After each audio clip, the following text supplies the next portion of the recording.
তোর আর চাকরি করতে হবে না, বেড়ে যা আমার অফিস থেকে, তুই বাইরে যা। যখন দুঃখে পড়ছিলা তখন আমার মেয়ের হাত ধরে তো নদী পার হচ্ছিলা। এই রাতুলের কথা ছিল আমার মেয়ের এসে বিয়ে করবে। আব্বা, কারে কেক খাওয়াইতেছ তুমি? তোমার এখান থেকে যেতে হবে। কান্না করা কি আছে? হ্যাঁ, তুই তো জেনে শুনে আগুনে ঝাঁপ দিয়েছিলে, তাই না? আমি একা থাকতে চাই, আমার নিজের সাথে নিজের লড়াইটা এখনো শেষ হয়নি। আপনাদের সন্তানের মৃত্যুর জন্য আপনি আর অনেক দুজনই দায়ী। মানে? আমরাও তো ভুল করছি, তাই না? তোমাকে না বলছি এই বস্তিতে আর কখনো আসবে না। কেন আসবো না? একটা কথা বলবো? বলো। তুমি আমাকে ডিভোর্স তুমি আমাকে ডিভোর্স দিয়ে নতুন একটা জীবন সঙ্গী বেছে নাও। আমার আশায় আর কখনোই থেকো না। বাহ, স্বার্থপর তুমি। এত সহজে ডিভোর্সের কথা বলে দিলে। সত্য কথাগুলো সহজ হোক বা কঠিন, বলতে তো হবেই, তাই না? হ্যাঁ, তাই তো। যখন আমাকে প্রয়োজন ছিল তখন তুমি আমার কাছে এসেছিলে, আর এখন আমাকে প্রয়োজন নেই তাই আমাকে দূরে ঠেলে দিচ্ছ, তাই না? এখন তো তোমার আমাকে কোনো প্রয়োজনই নেই। এত স্বার্থপর তুমি, শুধুমাত্র স্বার্থের জন্য তুমি আমার কাছে এসেছিলে। আমি এটা তোমার কাছ থেকে আশা করিনি। হ্যাঁ সেটাই, আমি সন্তানের শোকে কাতর হয়ে আছি। তুমি সন্তানের যন্ত্রণা বুঝবে না, কারণ তোমার তো কখনো সন্তানই হবে না। সন্তানের মর্মটা তুমি বুঝবে না। আমার সন্তান হবে না এর জন্যই কি তুমি আমাকে ডিভোর্স দিতে চাচ্ছ? আমি কখনো মা হব না, তোমাকে বাবা ডাক শোনানোর মতো ক্ষমতা আমার কাছে নেই। এটাই কি আমার সবচেয়ে বড় অপরাধ?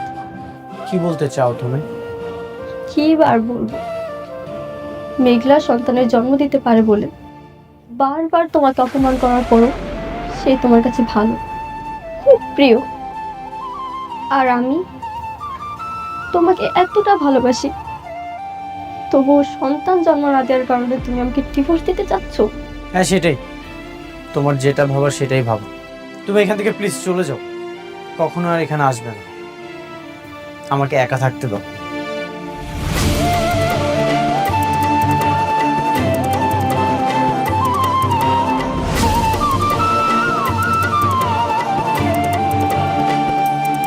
ও যদি আমাকে ডিভোর্স দিয়ে দেয় তাহলে তো আমি বাঁচতে পারবো না। এই পৃথিবীতে আমি মাত্র একজনকেই ভালোবাসি, আর এই ভালোবাসার জন্য আমি সব কিছু করতে রাজি। আমি সন্তান নিলে মনে হয় ও আমাকে ভালোবাসবে, তাহলে এই সন্তান নেওয়ার জন্য যা করতে হয় আমি তাই করব।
মেঘলা, আব্বা, কিছু কইবা?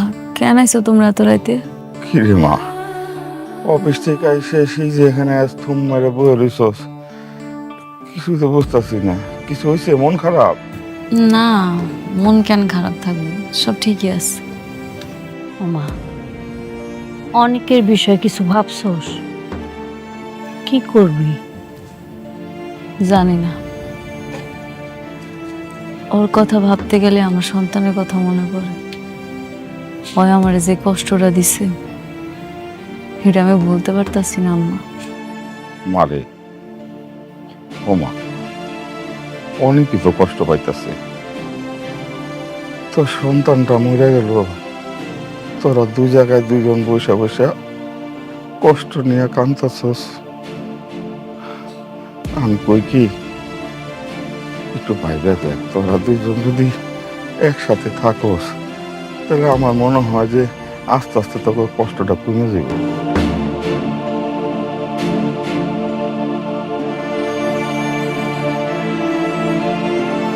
ওমা চল ঘরে চল, রাত হয়েছে, খাওয়া দাওয়া করে ঘুমাবি। চল। যাও আম্মা, তোমরা যাও, আমি আইতাছি। যাও আব্বা।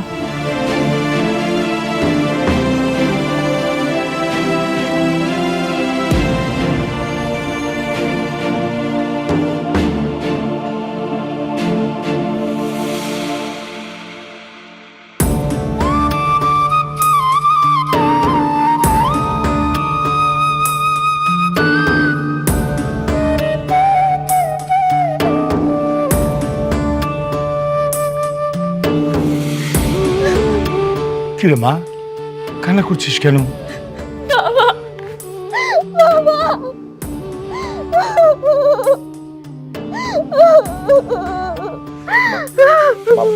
মা শান্ত শান্ত, একটু শান্ত শান্ত। কি হচ্ছে মা, কেন কান্না করছিস বল? কেউ কিছু বলেছে?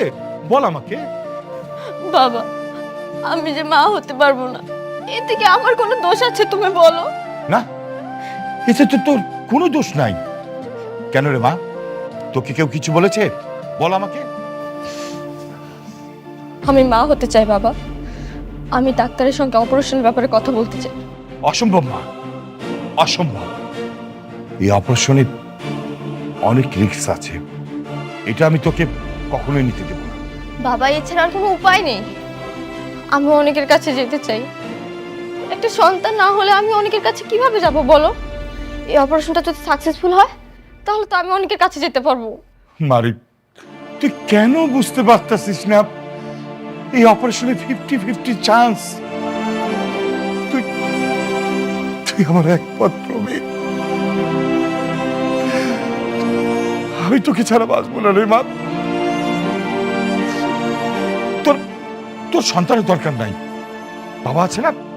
তুই সারা জীবন বাবার কাছে থাকবি, সারা জীবন তুই থাকবি মা। তারপরে তুই প্লিজ অপারেশন করার কথা বলিস না, প্লিজ মা। বাবা প্লিজ, আমি অনেককে চাই। আমি অনেককে ছাড়া থাকতে পারবো না বাবা। একটা চান্স নিতে দাও, দেখি কি হয়। বাবা বাবা বাবা, তুমি তো ছোটবেলা থেকে আমি যা চেয়েছি সব কিছু দিয়েছো বলো, কোনোদিন বারণ করোনি। আমার সব আবদার রেখেছো, কোনোদিনও কিছু চেয়েছি তুমি দাওনি, এরকমটা কখনোই হয়নি।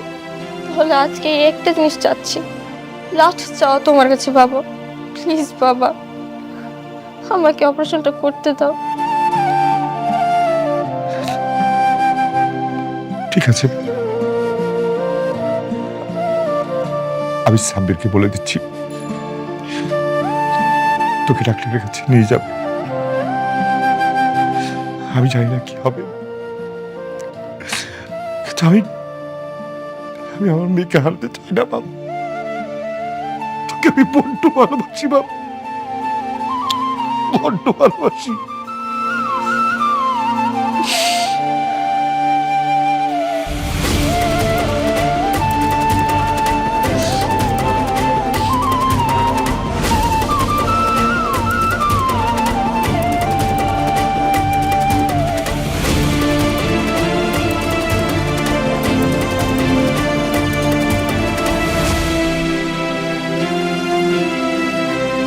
ম্যাপ যেটা আপনি দেখালেন, কিন্তু বিল্ডিং এর সাথে তো ম্যাপের কোনো মিল খুঁজে পাচ্ছি না। আপনারা তো রুলস ছাড়াই এই বিল্ডিংটা তুলছেন। আজ থেকে আপনাদের এই বিল্ডিং এর কাজ বন্ধ। সবকিছু তো ঠিক ছিল, সরকারিভাবে পরীক্ষিত। শালিমা বিল্ডার্স তো কখনো 2 নম্বরে করে বিজনেস করে না স্যার। দেখেন, ছোট কোম্পানি বা বড় কোম্পানি বলে কোনো কথা নেই, আইন সবার জন্য সমান। আপনারা যদি এভাবে বেআইনিভাবে কাজ করেন, আজ থেকে এই প্রজেক্টের কাজ বন্ধ, যতক্ষণ না পর্যন্ত আপনারা নিয়ম মেনটেন না করবেন।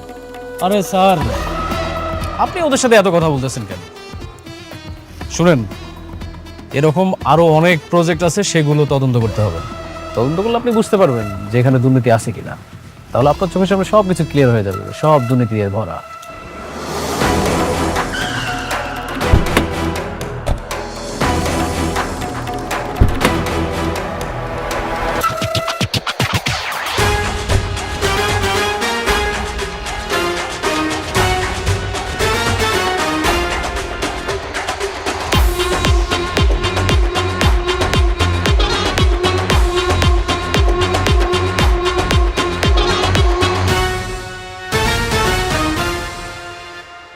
কি হয়েছে এখানে? ও, কি হয়েছে বুঝতে পারছেন না? দুর্নীতি করে বিজনেস করতেছেন আর এখন এসে বলতেছেন কি হয়েছে। এই স্যার, ওনাকে বুঝাই বলেন। শুনেন, আপনাদের এই আবাসিক প্রকল্পের কার্যক্রম কোনো সরকারি বিধিনিষেধ মেনে তৈরি হচ্ছে না। এমন বেআইনিভাবে কোনো সরকারি প্রজেক্টের অনুমোদন আমরা শহরের মধ্যে দিতে পারি না। আপনাদের এই প্রজেক্ট আজকের এই মুহূর্ত থেকে বন্ধ। আপনারা সবকিছু তদন্ত করে দেখছেন?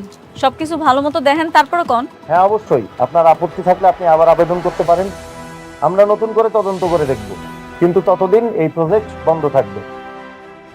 পরবর্তী নির্দেশ না দেওয়া পর্যন্ত এখানে কোনো কাজ করা যাবে না। সবাই চলেন তাহলে। রাতুল সাহেব, তাহলে আসি।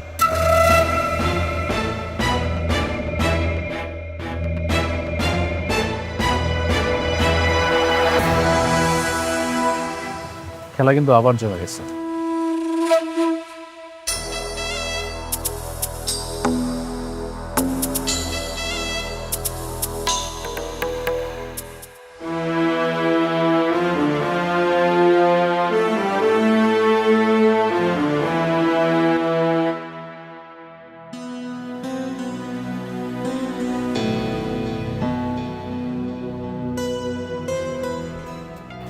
আমি বলবো কি, আপনি আর একটু ভেবে চিনতে সময় নিয়ে সিদ্ধান্তটা নেন। আমি বারবার বলছি, এই অপারেশনটা খুবই ক্রিটিক্যাল একটা অপারেশন। আর তাছাড়া আপনি তো জানেন আপনার শরীরে আরও কিছু প্রবলেম আছে, হ্যাঁ, যে কারণে এই অপারেশনটা আপনার জন্য সত্যি খুব রিস্কি।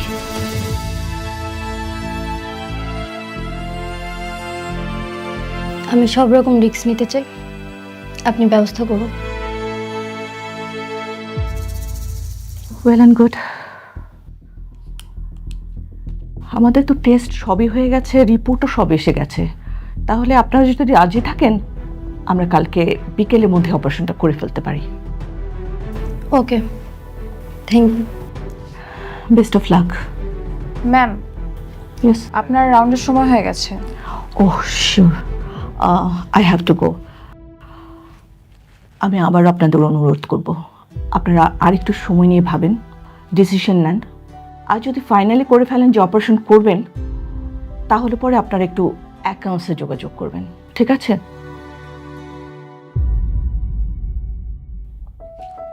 আমাকে উঠতে হবে, চলো আসি।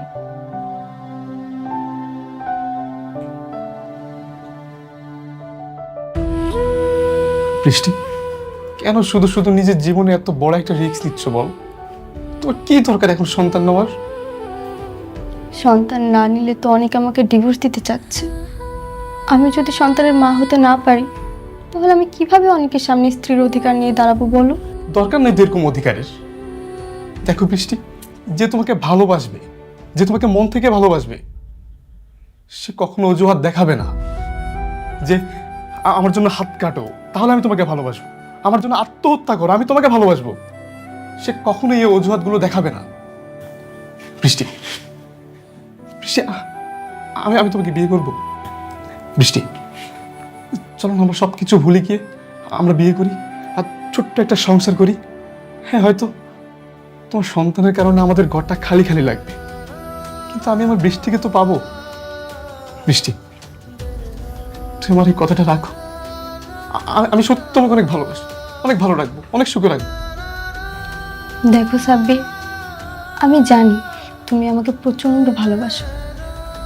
আমি তোমার ভালোবাসাকে সম্মান করি, কিন্তু বিশ্বাস করো, আমি আমার জীবনে অনেককে ছাড়া অন্য কাউকে ভাবতেই পারি না। আমার ওকেই লাগবে, এই জন্য যা করতে হয় আমি তাই করব।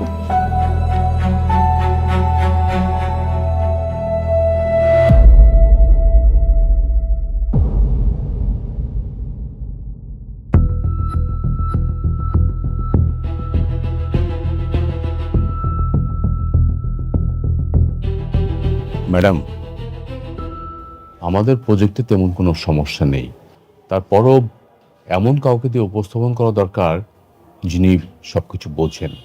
আপনি ঠিকই বলছেন, অনেক এই জিনিসগুলো খুব ভালো বুঝতো, তাই না? ম্যাডাম, আমি অনেক সাহেবের কথা বলতে চাচ্ছিলাম, কিন্তু আপনি রাগ করেন কিনা তাই বলিনি। না না, রাগার কি আছে, কাজের জন্য যদি লাগে বলা তাহলে তো বলবেনই। কিন্তু আমি ভাবতেছি আমাদের প্রজেক্টটা রান করবো কেমনে কোন তো? দেখুন ম্যাডাম, যদি সরকারি কাউকে পয়সা দেই তাহলে এটা রান করা খুবই সহজ, কিন্তু আমরা সেটা দিতে চাচ্ছি না, আমরা মানে সঠিকভাবে যেতে চাচ্ছি। আপনি একটা কাজ করুন, আপনি অনেক সাহেবকে ফোন দিন, আমি তাকে বুঝিয়ে ব্যাপারটা বলবো। না না ম্যানেজার আঙ্কেল, এটা কেমন দেখায় না? ওই বারবার আমার কাছে আইছিল, আমি বারবার অপমান করে ফিরাই দিছি। এখন যদি নিজের প্রয়োজনে ডাক দেই কেমন স্বার্থপরের মতো হয়ে যাব না? না না ম্যাডাম, কিচ্ছু হবে না, আপনি ওনাকে ফোন দেন, আমি বুঝিয়ে বলবো।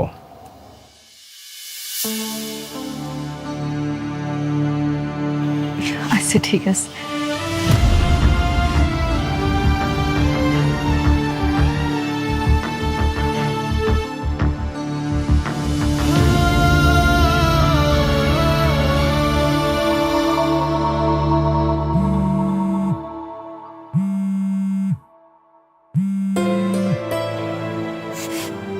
মেঘলা, কেমন আছো তুমি?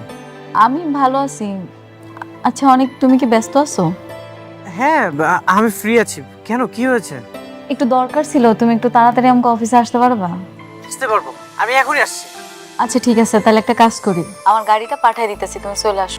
না না, তোমার গাড়ি পাঠানো লাগবে না, তোমার গাড়ি আসতে আসতে আমি নিজেই চলে আসবো। আচ্ছা ঠিক আছে, আসতেছে বললো। ওরা আমাকে যে প্রজেক্টটা দিয়ে কেড়ে নিয়েছিল সেই প্রজেক্টটা আজকে বন্ধ করে দিয়ে আসলো।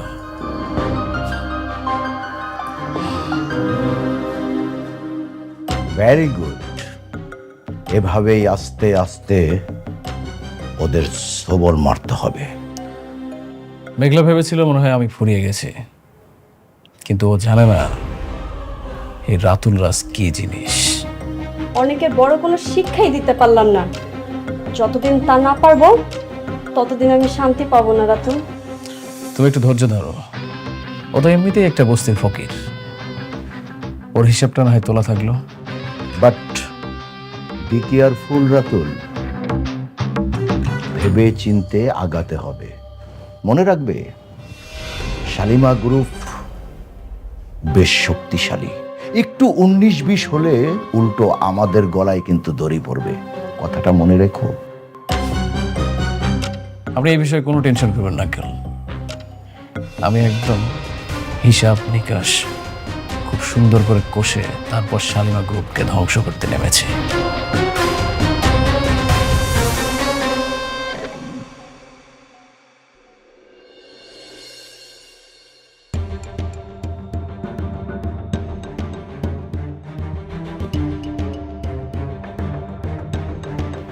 কোনো সমস্যা আছে? আমি তো দেখতেছি সবকিছু মোটামুটি ঠিকই আছে, তারপর ওই সরকারি লোকটা কেন কাজ বন্ধ করে দিল? সবই দেখলাম, পরিষ্কারভাবে বোঝা যাচ্ছে এই সব কিছুই রাতুল ষড়যন্ত্র করে সাজিয়েছে। কি রাতুল করাইছে? পুরো দেশটাই এখন টাকা পয়সার উপরে চলে, দুনিয়া হচ্ছে টাকার গোলাম। তুমি চিন্তা করো না, আমি তো আছি, আমি সব কিছু দেখে নিব। থ্যাংক ইউ অনেক সাহেব, আমরা জানতাম যে আপনি পারবেন। রাতুল ছেলেটা বড় বেয়াদব, সব জায়গায় না সবার ক্ষতি করে বেড়ায়। রাতুল আমার পুরো জীবনটাই ধ্বংস করে দিয়েছে, সব কিছু এলোমেলো করে দিয়েছে।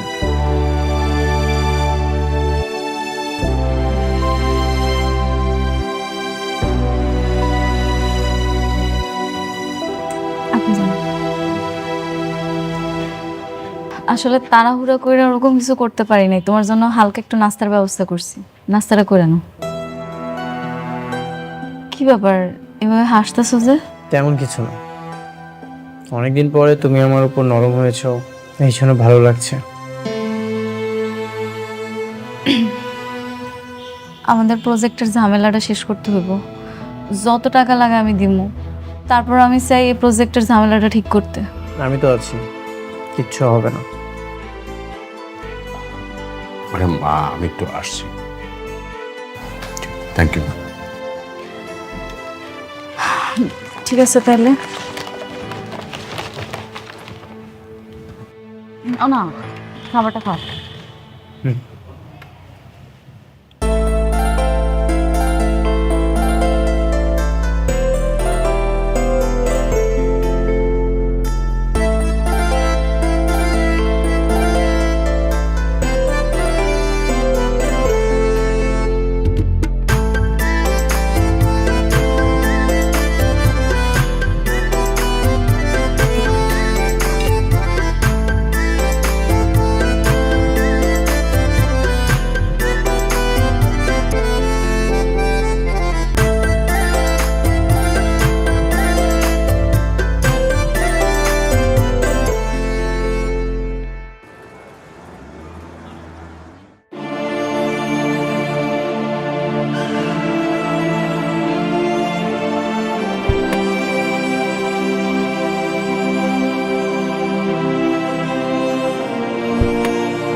কি হলো, তুমি কোথায় যাচ্ছ?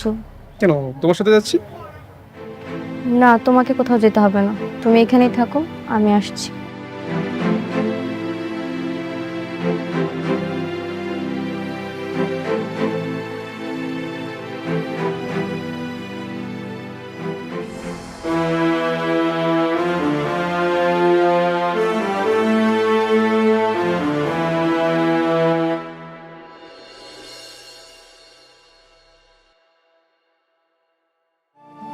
আপা, আপনি আইছেন? কেমন আছেন? এই তো আপা, ভালো আছি। বাবুর কি খবর? আর কোয়েন না, আমাকে রাজপুত্র শুধু দুষ্টামি করে।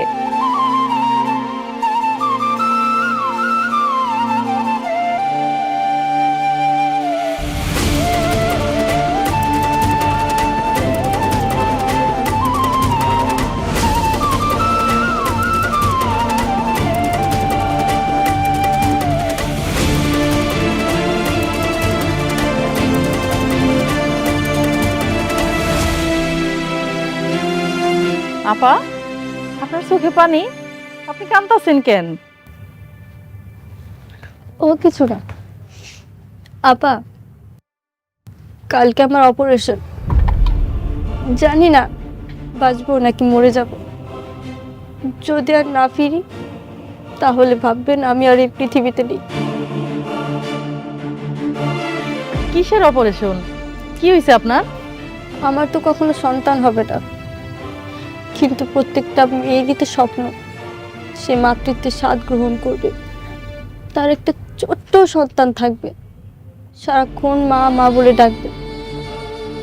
জানে না পা, এই সন্তানের জন্য না আমার সংসারটাও ভেঙে যাচ্ছে।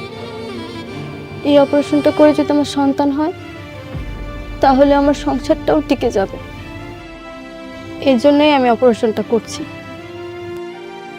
আপনার কিচ্ছু হইব না আপা, আপনার জন্য দোয়া করি, আপনি জানি তাড়াতাড়ি সুস্থ হয়ে ফেরেন। যদি সুস্থ হয়ে ফিরি তাহলে তো আলহামদুলিল্লাহ, তখন আবার আসবো। ওর দিকে খেয়াল রাখবেন আপা, আমি না থাকলেও যেন ওর যত্নে কোনো অবহেলা না হয়।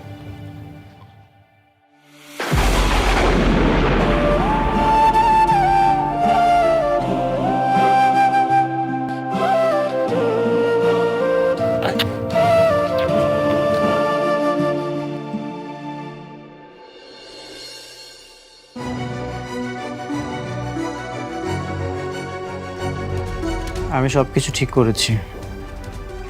ওরা ডিজাইনটা নকল করার চেষ্টা করছে। আমি সব কিছু আবার নতুন করে বের করেছি। তার মানে কালকে থেকে কাজ শুরু করতে পারবো, তাই তো?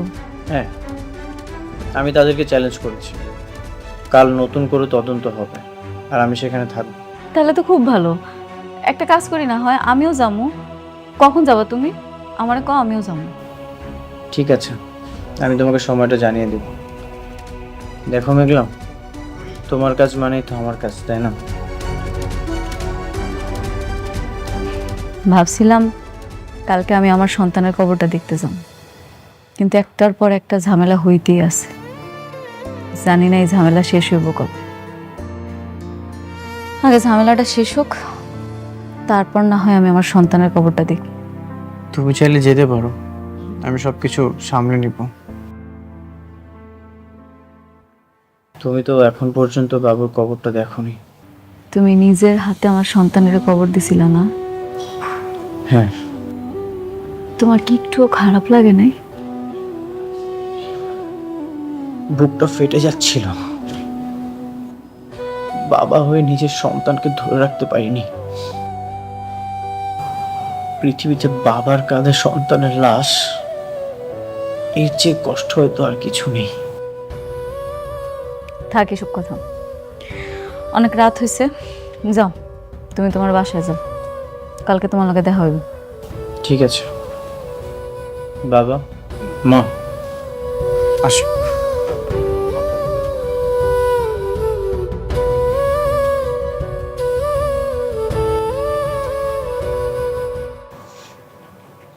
আমার তো কালকে অপারেশন, জানি না বাঁচবো নাকি মারা যাব। আমি চাই আমার অপারেশনের আগে অনেককে আসতে বলবো, ওকে ওর সন্তানের কথা বলে যাব। অনেক আর মেঘলার সন্তান যাতে সুখে দুঃখে একসঙ্গে থাকতে পারে। না না, এটা তুই কেন করবি? হ্যাঁ, তুই যদি এটা করিস তো আমরা সবাই আবার একই বিপদে পড়ে যাব। থানা, পুলিশ, ঘৃণা, সবকিছু। কিন্তু বাবা, এটা যদি আমি না বলি তাহলে তো আমার মৃত্যু হলেও আমি শান্তি পাবো না। বৌমা, তোমার মরার কথা কেন আসছে বলো তো? তুমি একদম সুস্থ হয়ে যাবে, কিন্তু হয় বৌমা, তুমি আর যাই করো, অনেককে এখন আসতে বলো না। মানে হয়েছে কি, এই কথা জানলে কিন্তু আমাদের সবাইকে জেলে দেবে। তাই বলে কি ওরা ওদের সন্তান থেকে দূরে থাকবে? বেঁচে থাকার পরও মৃত ভেবে দিনের পর দিন পার করবে? বৌমা, তোমার অপারেশনের আগে অনেকরে কোনো কিছু জানানো দরকার নাই। অপারেশন যখন সাকসেস হয়ে যাব, তোমার তো বাচ্চা এমনি হইব। হ্যাঁ, তখন কিন্তু আবার অনেক তোমাকে গ্রহণ করবে না। এই জন্য বলছিলাম কি, যেটা গোপন আছে সেটা গোপনই থাক। হ্যাঁ মা, এখনই অনেককে কিছু জানানোর দরকার নাই। যেহেতু বিষয়টা গোপন আছে, গোপনই থাক। আমরা সময় সুযোগ বুঝে অনেককে বুঝিয়ে বলবো।